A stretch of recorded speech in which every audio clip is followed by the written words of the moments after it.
Now I'm watching that storm blow through, know. Just remote, from far away, and we did send several reporters Right. to New Orleans to cover it. But goodness gracious, we did learn a lot of Right. lessons. Who could have ever imagined? I mean, with those levees Yes. breaking, and I mean, it was just horrific. And it feels like it was yesterday, and it was does. 10 years ago. And there were other lessons too, and on a slightly smaller scale. And those had to do with some of the most vulnerable, and that's pets. If you recall, afterward, there were so many abandoned and lost pets. Well, I spoke to one of my favorite animal trainers, Amy Robinson. She's up in Vero Beach. She was one of the volunteers who went to the Gulf Coast after Katrina to help. She traveled to Mississippi with the Vero Beach Humane Society.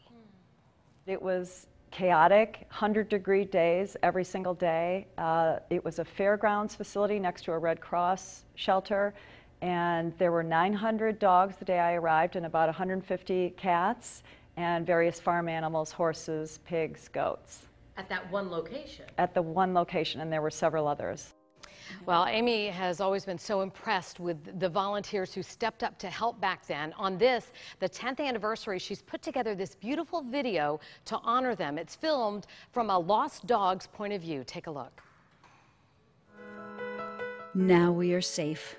A dry house, food, and clean water. Kind hands, smiles. So many others like me here.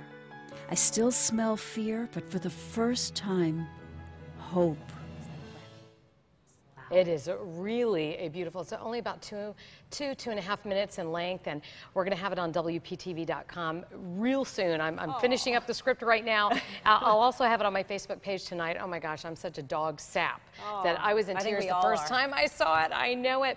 But, okay, so what did we learn? Well, Amy says, obviously, the biggest lesson, as you said a minute ago, be prepared, especially when it comes to pets. Have a plan, know your evacuation plan, get them crate ready. You're going to need to transport your pet at some point, and she has some great tips also. We'll do some more with her in the future because hurricane season goes until the end of November, about getting your dog or your cat used to being in the crate. So if you bring them to a friend or if you bring them to a shelter, they're not going to be freaked out by just being in there. And of course, food, medicine, leashes, name collars. They said, she said microchips are great, but collars with their names on them and your contact information are faster. Is also very helpful.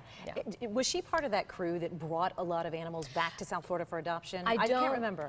There were so many wonderful people. I don't know if she was for it. that, but they worked directly with the National Humane Society. Right. And I know it happened. It went on for months, Kelly. It I sure remember did. that rescue of animals did. Exactly. Thank you so much. You That's got beautiful. it. I look forward to your report later on. Yeah. Well, it seems to be happening more and more.